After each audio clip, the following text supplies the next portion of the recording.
Welcome back. This is episode 4 of the Against the Grain podcast. Hopefully you've come here or you've followed on from the previous episodes, and you can see the kind of stuff that we talk about and the progression of how we're sort of moving through this sphere of a topic around traditional relationships, or modern traditional relationships, and also men's advocacy, sticking up for men, standing up for men and boys. You know? Sticking up for boys. So, what we wanted to talk about in this episode, and these episodes at the moment, obviously we've just released our book, as some of you all know, especially if you just come from the last episode. We spoke a little bit about the book.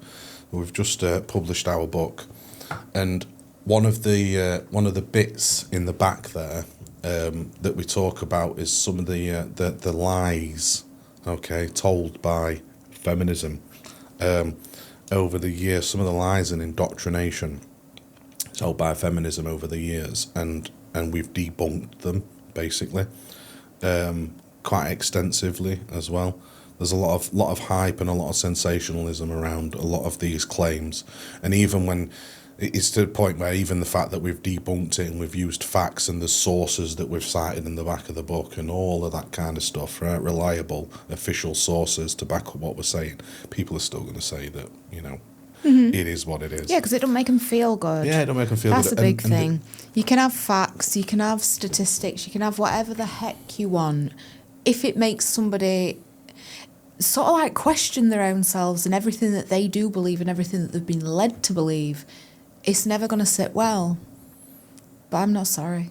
Yeah, that's exactly, and we were just talking about that in last episode, weren't we? That's exactly it. It's almost to these, but it's almost akin to like a religious belief. Yeah. These people are, the belief is that deep in them, and their faith is that deep in them that there's nothing you can really say to these people. You can't shake that out of a person. No, you can't. You can't talk it out of somebody. They have to sort of, if they are going to come away from that belief, that faith, it's going to be a whole process. It's going to be, and it's got to be their own process as well, hasn't it? Really, yeah.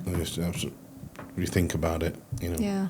But yeah, so we talk about the lies told by feminism. Feminism.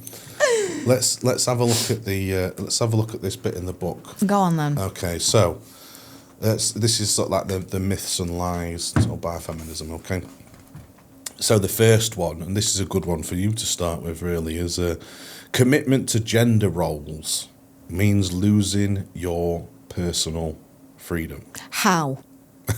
No, I'm going to stop you there, right? Because I don't know if you're going to start saying more words, but no, how? How?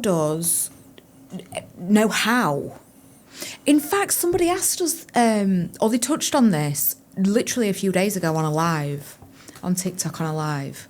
Somebody touched on that and said she was like some big office working boss babe, and she was saying, well, I have more freedom than you. And I said, how?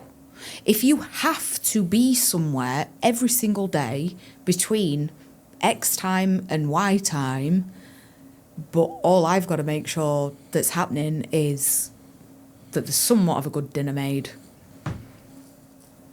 how are you going to sit there and say that you have more freedom than me? It's ridiculous. Yeah. To me, it's ridiculous. Yeah, it is. Yeah. But then there was no response to that. Well, because they can't be. Yeah. That's what I'm saying. It's that shallowness again, isn't it? And do you think it's just saying things like that to make them feel better? Sometimes, yeah. Yeah. That's literally just come to my head. No. I've never even thought about it like sometimes that. it is. Sometimes it is. Well, it's almost like a cliche rhetorical thing, isn't it? Where the whole like, are you trying to convince me or yourself? Mm-hmm. The one, but that's what it is. And I have no doubt that for some of these people that is absolutely what it is. It's human nature, and that's you know, when we talk, at least when I talk about that, and I like the statement I've just made there, that's not meant to be an attack on these people. This is human nature. It's the way psychology works, right? You know. Oh, nature. Like, so nature again, but Every no, time. it's the way the mind works. You know, it's Yeah. the way human nature works. So you know, to an extent, you can't really, especially given the source of our narrative when we talk about nature and instincts. Yeah. For us to now start, you know, trying to put down, you know, natural instincts, feelings, and the way people minds work, it'd be a bit hypocritical, wouldn't it? Yeah. So it's not meant as throwing shade on anybody saying that, but yeah, absolutely. There's some people out there who some women out there who, you know, even unconsciously questioning the world. Everybody's questioning the world at the minute, aren't they? They are. Yeah. One way or another, everybody is Yeah. questioning everything and more, and we've seen it more and more even over the last Yeah. few years, haven't we? Not just in this topic, in everything, you know. And rightly so, you know. But yeah, we talk about, you know, you're about, like, you ask that question and then there's nothing. No. Crickets. Crickets, right? And that's because it's shallow. Yeah. What they're talking about and their belief is so shallow. Yeah. Doesn't make it any less strong, which is very fucking worrying Yeah. and very confusing to me personally, right? No, but that's because, again, that's just the way my mind works, you know? Like, that doesn't change how strong they believe this stuff. In Yeah. fact, I've noticed that a lot of people with the shallow knowledge are the ones that will be the biggest pain in the arse in a debate. They will want to argue with you more than anybody else, right? Very, very poorly argue with you as well, which is another frustration of mine. But listen, it's what it is. So yeah, it doesn't change the strength of their beliefs, but the depth of their knowledge and their belief. And we talk about that in the book, don't we? Yeah. You know, our thing that we discovered and still hasn't been proven, wrong yet, right? Is to expose them people, all you have to do, it only takes 2 questions. Yeah. It's quite simple. Do you know what I mean? Like my original version of that theory, you know, I came up with it a good few years ago, was all you have to do is ask fools questions and you'll expose them. Yeah. And then it's like over a number of years of doing that, we've actually been able to quantify it even narrower, haven't we? Yeah. 2 questions. Just 2. Doesn't take more than 2 questions No. to expose these foolish people. It took 1. In that circumstance you're talking there, you were like, well, you know, you responded to their question, Yeah. you preambled it, you give the comparison of what it is that they're actually talking about, and said, so how is it? I mean, you didn't even have to give the preamble and the No. explanation. You could have just asked the question How? back, because One they made a word. statement. 1 syllable. They made a statement. How? How? Yeah, how? Yeah. And they couldn't answer that, No. and that just exposes the shallowness of it, doesn't it? Obviously. I think so. Obviously. I do think you're right. But so yeah, it's you know, it takes away your personal freedom, or it means losing your personal freedom, Really? allegedly. And you would like, how? Yeah. Yeah. I mean, if we take again at the bit out the book there is that many people fear that committing to one person for life and clearly defending our roles based on the masculine and feminine means sacrificing individuality, dreams, and personal space. Okay. Why this myth persists. Cultural narratives often depict marriage for both men and women as settling down in a restrictive sense. However, the most concerning and impactful spin on this myth is when you add the feminist rhetoric that says gender roles are inherently oppressive to women. Yeah? That's sort of like almost like a bit of a background of, because you were like, well, you know, how, why, that's why these people believe that. You know, the whole narrative, and it is a joined up narrative now and a consistent narrative, isn't it, around, well, I mean, this particular subject's across the board with all sorts of subjects when it comes to, you know, men and women in society, but this particular subject against gender roles and traditional relationships and all that kind of stuff, it's a consistent message that, you know, oh, settling down this and oh, restricting that and oh, freedom this and oh, this and that and all that kind of stuff. It's just ridiculous. Yeah. You know. Yeah, it's crazy. It's absolutely just ridiculous. And the thing is, and that's why I sort of like almost like pointed it to you, really, that bit, you know, of like, because you would, you know, have you lost your freedom? Will it make them feel better if I say yes? Probably. It'd go viral if you said yes. It might do. I married this man and I have no freedom. No, that sounds like I'm trying to mock people who are genuinely in situations like that. That is the thing. Who are genuinely in situations like that. No, but go on. I was just going to say about you know, I was in a newspaper article. Yeah. And I am so glad that they did put that part in that I had said. I can't get it up right now. But I made a point of saying, you know, when these people come online and say to me, you are oppressed, X, Y, and Z, and like my response always is you're kind of taking away from people who are genuinely oppressed, genuinely downtrodden, genuinely in situations like that. You know.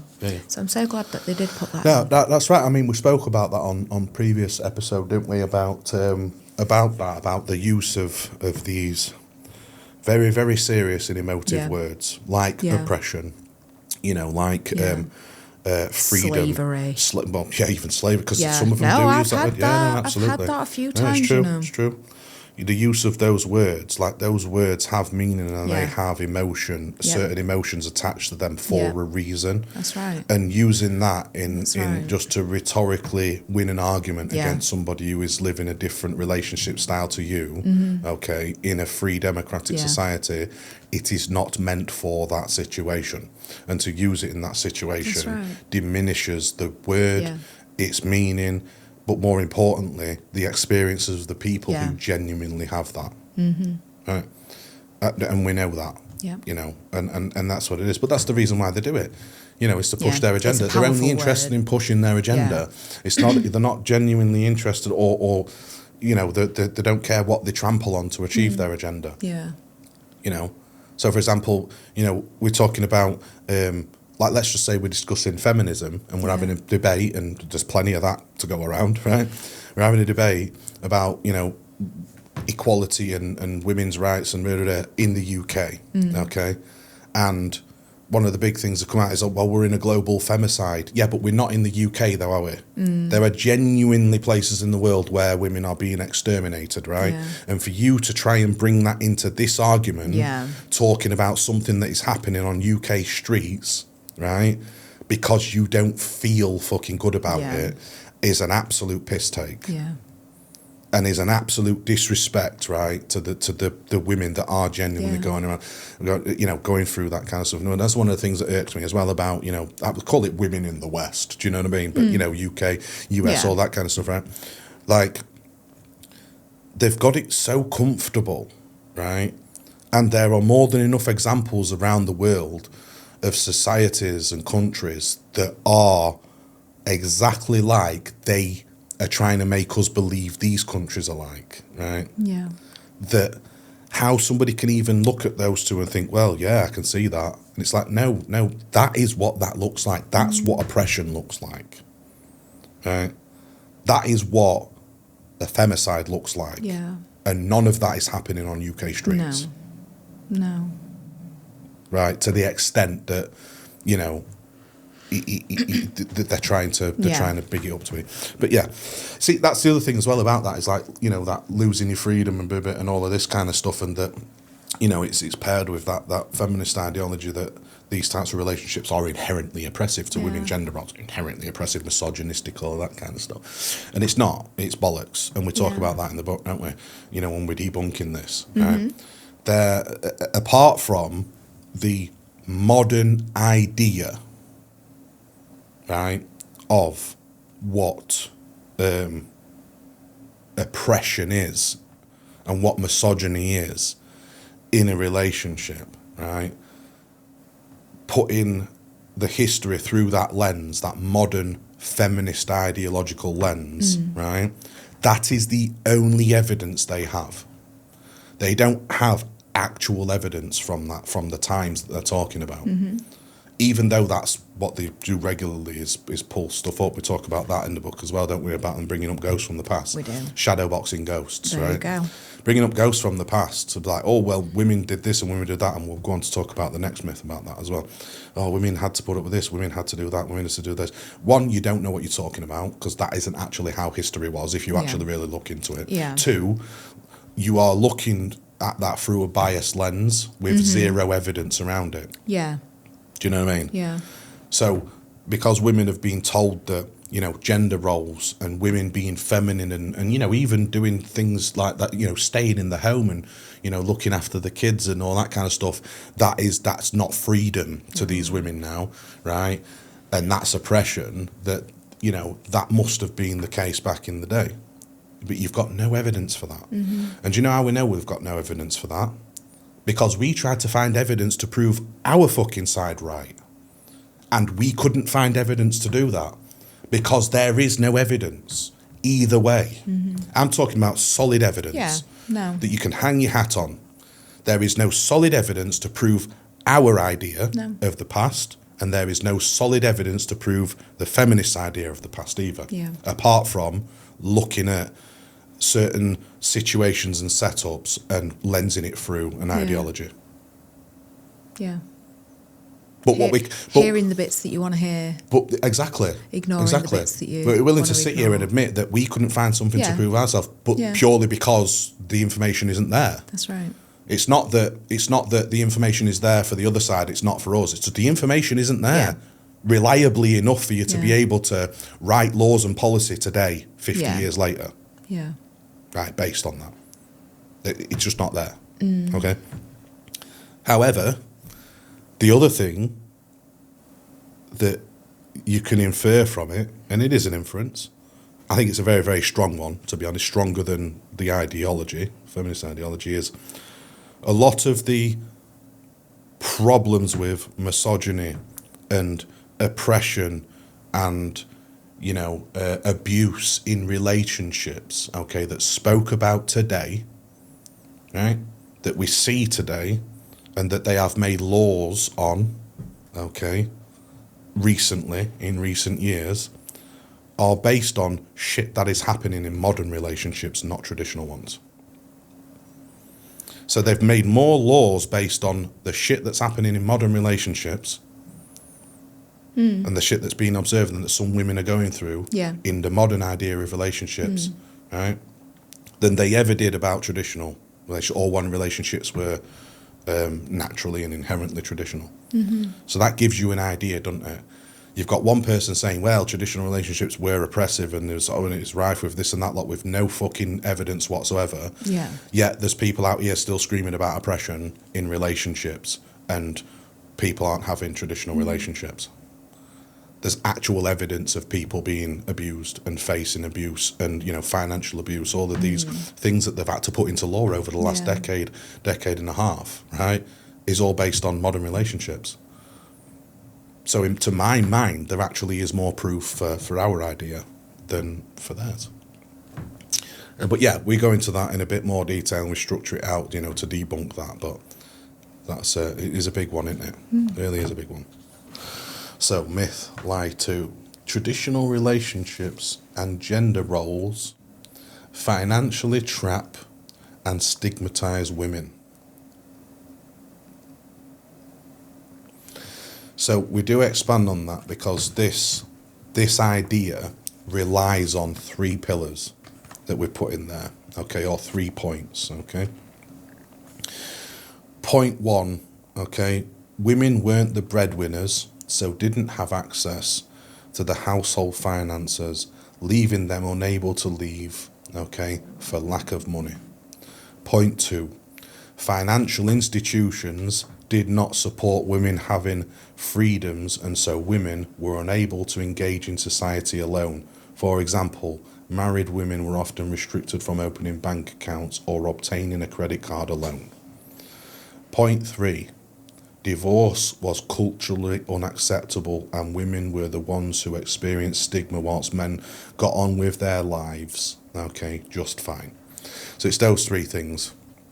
Women didn't have access to money, the family money, So bloke were just holding on to all of his money.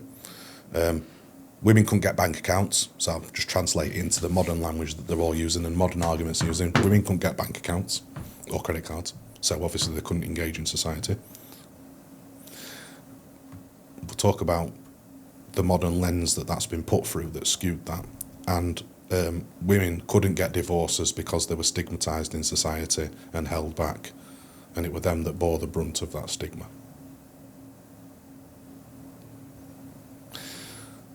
Do we go to the bank? Because you've got one for the bank accounts. You always say, like, talk about the bank accounts thing. Because, well, where do you start with that? Because let's be honest.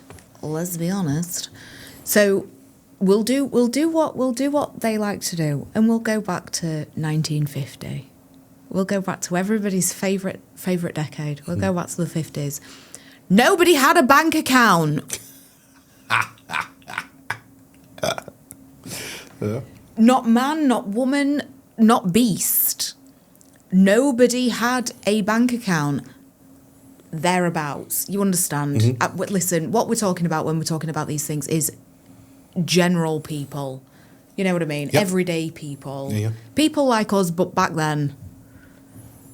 They didn't have bank accounts. They didn't need bank accounts. Nobody needed a bank account. Nope. Do you know how I know all this? Because I have grandparents that were there. Literally, right. No, that's the thing as well.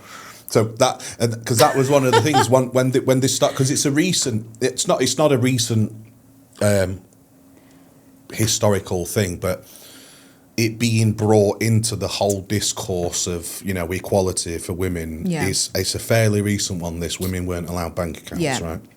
Which is why people are still saying it to this day.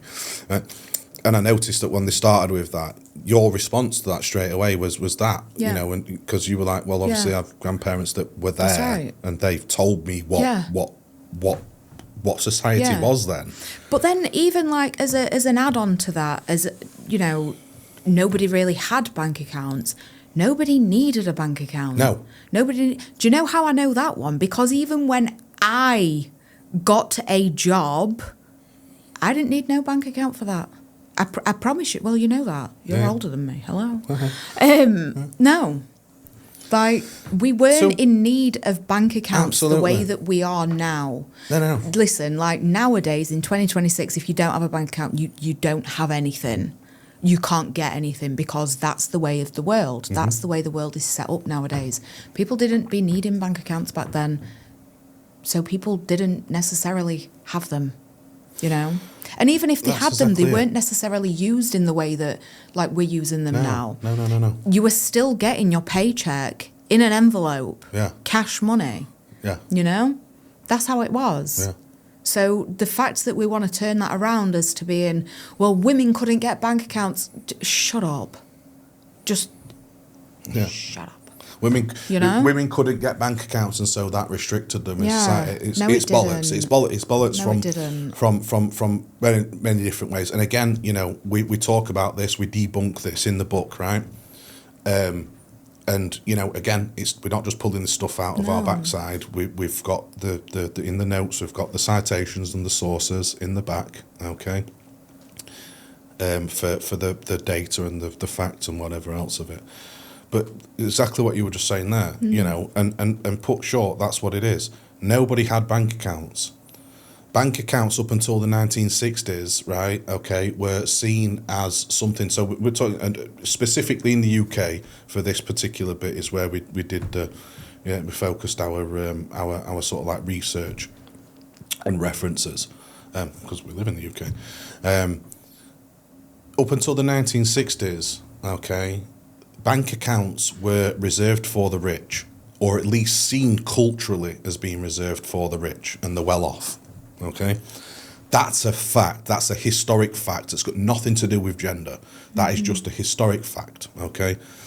And for anybody that was an adult in those times, and they are still around, so go and talk to them, like literally, that you listen to too much bullshit online, go and talk to them. Go and talk to real people. Most people will have people in your life right now who were alive then, okay, conscious enough to know what the world looked like in the 1960s and the 1970s and the 1980s, right? So until the 1960s, bank accounts were seen as being reserved for the rich, okay? Like you said there, the world understood that, Yeah. right? Like you weren't going to try and get to go and rent a house, and they're asking you for bank details and not giving you the house until you filled out your bank details. Nobody was doing that, right? No, what they were asking for was the first month's rent Yeah. in cash and subsequent rent in cash. Yeah. That's what they were asking for, right? When you went to the shop to buy something, you weren't going in there to pay with anything to do with your bank. They didn't even have the facilities to do that. No. They had a wooden till with. I'm serious. They had a wooden till with cash in it. It's true. It's true. Right? And a big bell. Ding. All of these things. You went to travel on a train. You weren't paying with your card. You weren't paying by check. You weren't paying tapping with and going. anything to do with your bank account. You were paying cash, Yeah. right? To get that ticket. Yeah. To go and travel. You weren't paying contactless. There was nothing. In fact, running around society trying to use your bank to pay for stuff would have been the restriction. Because the people have been saying, well, we don't take card. Well, at that point, they'd be saying, they'd well, be like, what are you even what is talking a card? about? What is a card? Yeah. Let alone chip and pin. Yeah. But we'll get to that because we actually go through the history of it in the book to debunk it. So up until that point, that's what it is. It wasn't until, right, the 1980s that regular people, when I say regular people, you know, Just working class, everyday middle class, people. everyday people, the bulk of the population, not the super rich, okay, not the super poor, people in between, or somewhere in between. It wasn't until the 1980s that they started to get bank accounts, right? But let's be honest, bank cards, right, weren't the big thing when that started to happen. No. Paying using your bank for general services wasn't the thing. Most businesses, in fact, nearly all businesses, service providers, right, didn't have the capability to interact with you and your bank. No, you had to come with cash. Yeah. And everyone understood that. And everybody understood and everyone that. was cool. And everybody was cool with that, right? So not having a bank account, bearing in mind that this is 2 decades now, right? Sorry, this is like a decade and a half beyond women being given the right to have a bank account. Yeah. Yeah? Women being given the right to have a bank account. Bearing in mind that some banks did give women bank accounts before that, but we'll not go into the minutiae of that and the Yeah, fact don't that confuse people why too women much. needed the bank accounts signing off and co-signers was because they didn't have money. You know, like today. You try and get a loan or a fucking mortgage today, an interaction with a financial institution today, right? You need to prove your worthiness for that. It's called a credit rating. And if not, then you need a guarantor. So it was literally that. But we'll put that to one side because that just confuses things. So where are we? We're at the 80s now. So a lot, but people are starting to get bank accounts, right? 15% of the population, I think, was about that, right?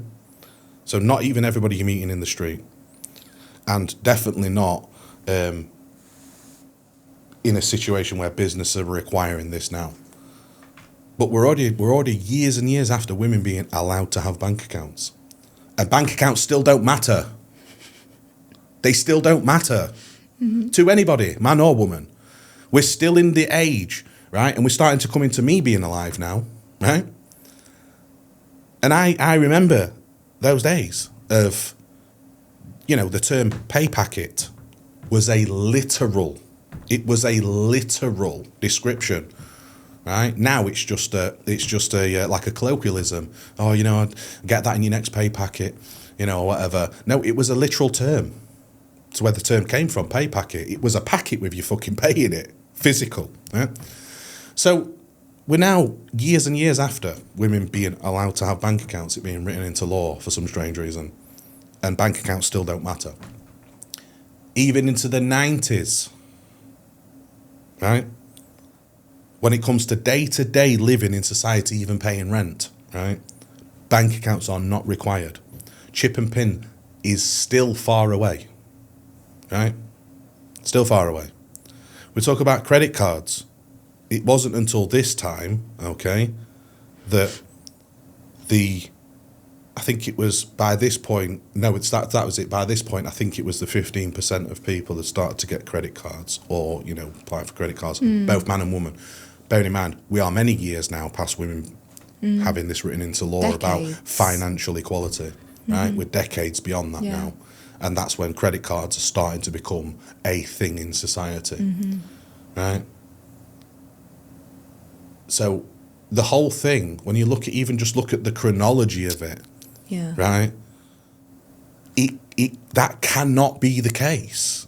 It's chronologically and historically impossible for women not being allowed to have a bank account in 1975, right? 1965, being the reason why she can't leave her house and go and rent another house or travel somewhere or do anything, interact in society in any way, right?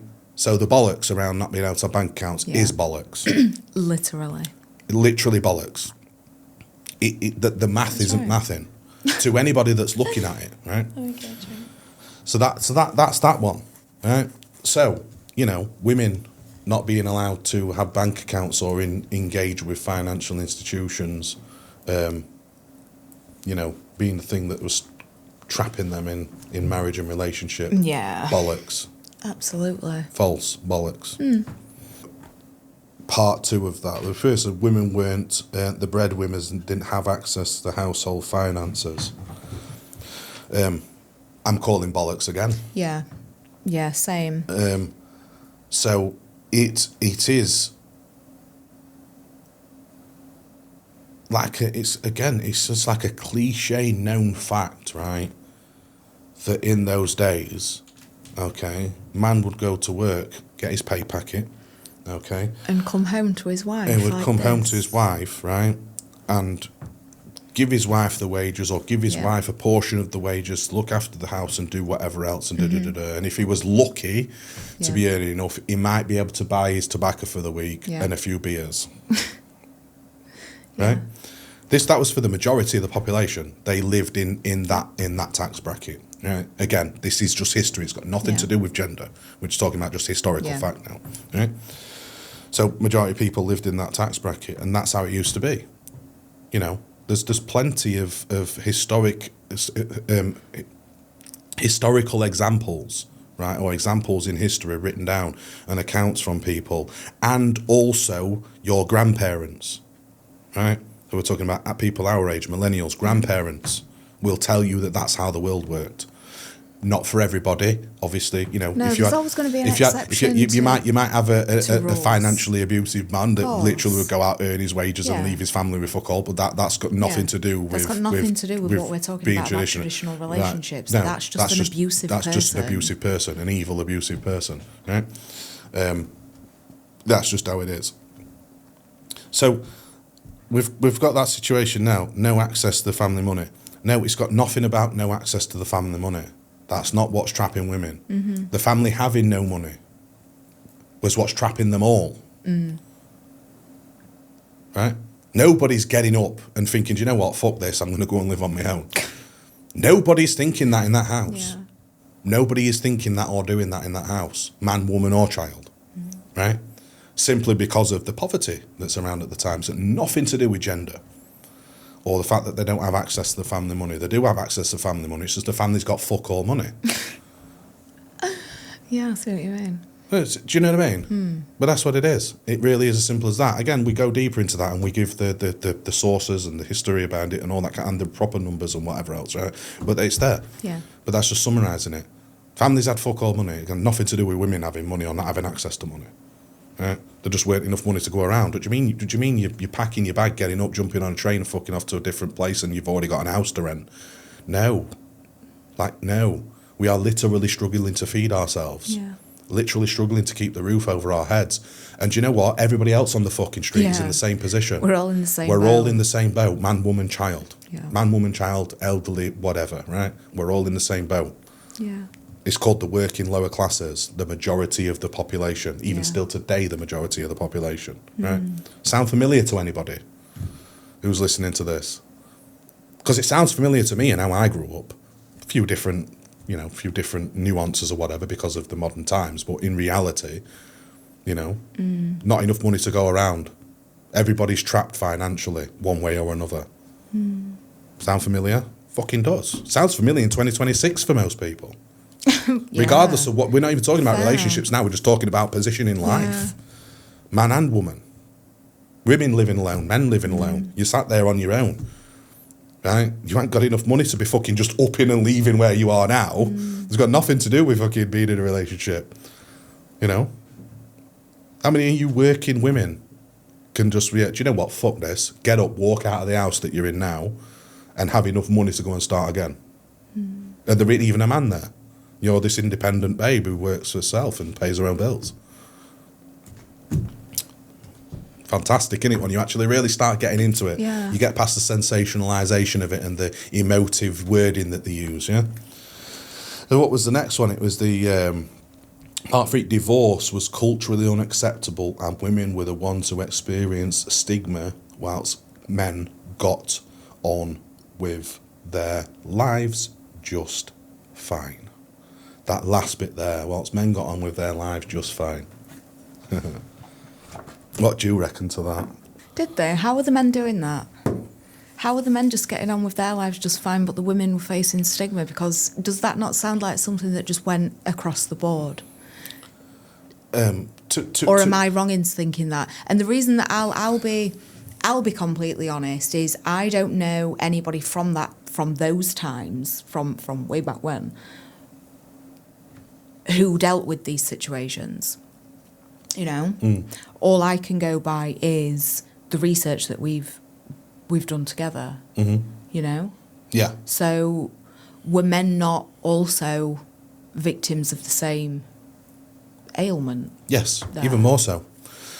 Turns out, well, you obviously, talking to you, and you know the research and the answer to these questions because obviously, we put it in the book or whatever. But to anybody else out there, off the back of what Grace is just saying there, the answer is, or could be argued that men actually face that stigma worse, right? And again, I'm summarising what's in the book. We go into this in detail, we lay it out, and we've put the sources in there as well, okay? But just to summarise and paraphrase what's in the book there, right? Divorce, right, was stigmatised across the board for men and women, right? Men and women divorcing, was culturally unacceptable, culturally stigmatised. Do you know why I think a big thing about, what I think about that is marriage back then was predominantly just a religious affair. Yes. Yeah. And it had been turned into that, yeah. And those kind of things, or at the time, were seen as, listen, this is for life, regardless. So if anybody turned their back on the marriage, then you were kind of like shunned. Yeah. For want of a better word, man or woman. Yeah, absolutely. Whoever was in that marriage that had the breakdown where you're, walking away from it, turning your backs, that's not a good look for either of you, socially. And that's exactly what it was. It was culturally, it was just frowned upon. Yeah. It was frowned upon culturally. It's a bit strange for people to be saying, well, no, it was just the women, who faced that. Yeah, the women were shunned and the man was just running around, living his best life. And it's like, well, no, everybody, the children from that situation, right, were stigmatised through something that was nothing, that wasn't anything to do with them being their fault. Right, nothing sat with the children, but they were still stigmatised by other children. Even today, right? Children of divorce. I'm talking about children of proper divorce, right? Legal marriage, divorce, and whatever. Get, fun made, or get, they get made fun of in certain circumstances, at school and all of that kind of stuff, right? Because of that, even today, that still happens. But this stigma, it was across the board, right? So it wasn't just put on women. But let me tell you something, right? And again, this is historically factual, right? The sources are in there. We've put them in there for you. men faced discrimination based on that. Not just stigmatising in society, not just, oh God, here she is, you know, husband divorced her, or she divorced husband and now she's sat with kids on her own. No, we're not talking about that. You know, people whispering behind your back when you go to a pub or you go to the supermarket. We're talking about actual discrimination that actually affects your life and your life prospects, right? Especially when it came to employment, right? A married man, okay, was seen as being reliable, emotionally stable, right? You know, somebody with something to lose as well. Somebody who understood duty, dedication, all of those things, right? And so an unmarried man, right, beyond a certain age, or a divorced man, right, was seen as none of those things, or those things were then called into question, which affected their ability to get promotions at work, to get jobs in the first place, especially in professional professionals. You know, especially in proper professions, or you know, proper professions is probably the wrong way to put it, but you understand what I'm saying. You know, in professional environments, right? It affected their earning potential. It affected their potential to get on, to even get jobs and that kind of stuff, right? You know, it was a big thing, like, and it was a real world affecting thing for men, right? You know, men who at that time, all they knew were being providers, right? And still being expected to be the providers through child support, you know, if you're divorced and all that kind of stuff, spousal support, giving up half of the estate and all of that kind of stuff, right? You were expected to still do all of that, right? But you were now put in a position where you couldn't get a pay rise, or you couldn't get that job that you've been working your entire life towards getting because you've been divorced now. Plus, everybody's whispering behind your back when you go to the supermarket or pub. Do you see what I mean? And this isn't to put down the experience of what women went through and that stigma. And that's not the point that we're trying to make. What we're trying to say is using that as an example of, you know, oppression of women and why women stayed in relationships or stayed in marriage, okay, in the olden days, trying to use those as examples, right, of the oppression of women and, you know, the disproportionate, you know, bad treatment of women, right? Is well, it's false, but it's also incredibly disrespectful. Yeah. To both men and women. It truly is. But yeah, we debunked them. There you go. We did. And it's all in the book. And it is. It's all in the book. A traditional relationship in the 21st century, Mr. and Mrs. O. That's right. Okay. And you can get that on our website. It's at www.mrandmrso.co.uk. We're also sending out free bookmarks. That's right. As well with the book, so you don't lose your place. And I think they're pretty cute. They are, yeah, no, they are. They Are. They're good. They do look good. You know, on topic, on brand, and all that kind of stuff. Well, I mean, at the minute the book is on sale. I think it's got like a couple of quid knocked off. There's also there's a code. There's a code. Yeah. Okay, that gets we'll try and put it on the screen. That gets you a £5 knocked off as well. So, yeah, it's actually with that code and with the fact that it's on sale, is actually. I'm sat here thinking about it, trying to work out the price. Bargain. But it is literally like complete bargain. A few quid. Do you know what I mean? Yeah, you'd be crazy if you didn't get it. Yeah, it's literally a few quid. Crazy. Go and grab it. That's right. It's there. The book is for everyone. The book is for everybody. Literally for everyone. Yeah, we spoke about that in the last episode. Yep. The book is for everybody. People who want to get into a relationship, a traditional relationship. People who are in one. People who just want to learn. People who just want to learn about it. I'll tell you a big thing as well. I didn't actually mention this on the last one. University. People in there are so many university students that are talking about these things. Maybe they're making them do this. Maybe, as a topic. Yeah. I don't know about that business. I'm not at university. But yeah, grab yourself one. It really is a nice little bit of book.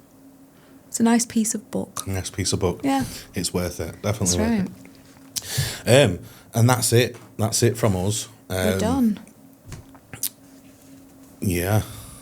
If you got this far, you should leave a comment. Leave a comment. Let us know what you think. If you've got any questions, opinions. I'll even go for opinions. Yeah.